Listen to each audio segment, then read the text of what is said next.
दोस्तों आज हम बात करेंगे सोशल इश्यूज और मॉडर्न सोसाइटी में एस्ट्रेंजमेंट की फीलिंग्स के एक्सपीरियंस को बखूबी डिपिक्ट करने वाले डार्क सब्जेक्ट मैटर के master Austrian writer director Michael Haneke की 5 बेस्ट फिल्म्स के बारे में।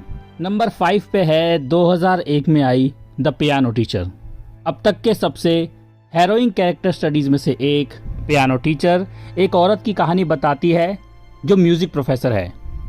वो अपने एक स्टूडेंट के साथ सेक्सुअल रिलेशनशिप डेवलप करती है। स्टनिंग इजाबेल यूपर के अब तक के सबसे ग्रेटेस्ट परफॉर्मेंसेस में से एक the piano teacher repress sexuality और प्यार के सबसे बदसूरत पहलुओं का एक चौंकाने वाला एग्जामिनेशन है।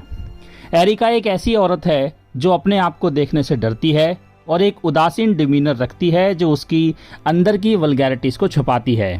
ये फिल्म इस बात का बेहद परेशान करने वाला और बेहद अनप्लेजेंट रिफ्लेक्शन है कि कैसे वायलेंस हमारे मंडेन एग्जिस्टेंस में घुस चुका है और हमारे साइकी को विकृत कर रहा है।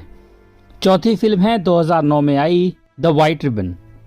द वाइट रिबन बुराइयों की जड़ों और हमारे एग्जिस्टेंस के नॉर्म्स को निर्धारित करने वाली ताकतों से रिप्रेस्ड हमारे पास्ट की परेशान करने वाली सच्चाइयों पर एक बेचैन कर देने वाला लुक है। ये फिल्म फर्स्ट वर्ल्ड वॉर से पहले के सालों के दौरान जर्मनी के एक छोटे से गांव में लोगों की जिंदगी को दिखाती है जब एक गांव में अजीब घटनाओं की एक सीरीज की वजह से तबाही मचती है।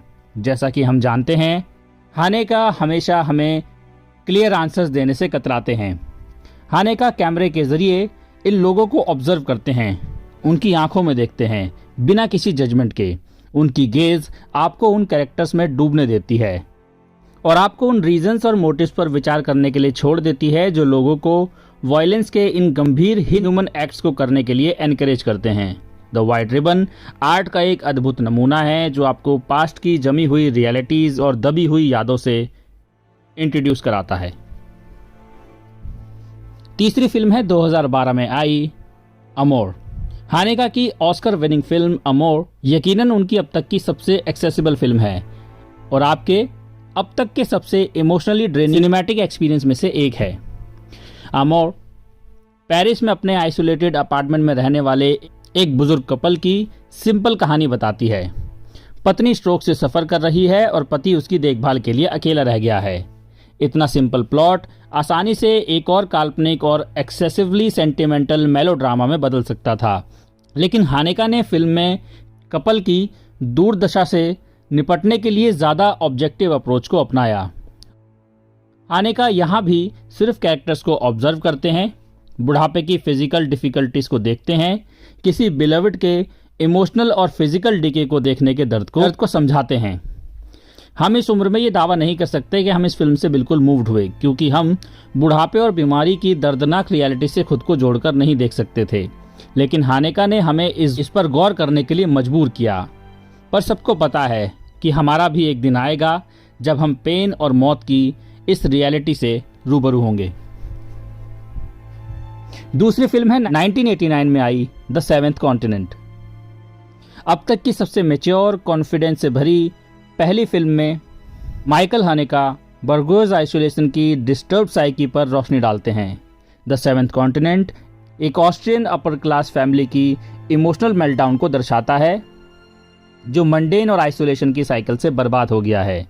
हानेका ने अपने कैरेक्टर्स की एक्सपीरियंस की गई एस्ट्रेंजमेंट और एलियनेशन की फीलिंग्स का पता लगाने के लिए साइलेंस का यूज किया है, जिसमें फैमिली की रोजमर्रा की जिंदगी की एक्टिविटीज पर डिटेल्ड फोकस देने वाले शॉट्स हैं।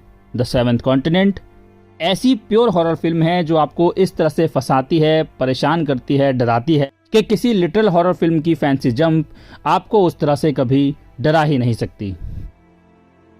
नंबर 1 है 2005 में आई फिल्म कैश यानी हिडन। एक घर का स्टैटिक व्यू, लगभग 3 मिनट तक कंप्लीट स्टिलनेस, एक साइकिलिस्ट का वहां से गुजरना, एक औरत घर से बाहर निकलती है, फिर से जमा देने वाली स्टिलनेस, आवाजें सुनाई देने लगती हैं। कैश के फेमस 5 मिनट की शुरुआती शॉट में यही होता है। एज अ सिनेफाइल अपनी जिंदगी में मैंने कैमरे के पीछे से देखने की पावर और बेचैनी को कभी महसूस नहीं किया है, जो आपको उस रियलिटी को देखने के लिए मजबूर करती है जिससे हमने अपना मुंह मोड़ लिया है। कैश अब तक की बनी सबसे महान फिल्मों में से एक है और मिस्ट्री शब्द के हर एक पहलू को डिफाइन करती है। फिल्म पेरिस के एक अपर क्लास फैमिली के पैरानोया की पड़ताल करती है, जिसे उनकी डेली लाइफ की एक्टिविटीज के रिकॉर्ड वाले सर्वेलेंस टेप मिलना शुरू हो जाते हैं।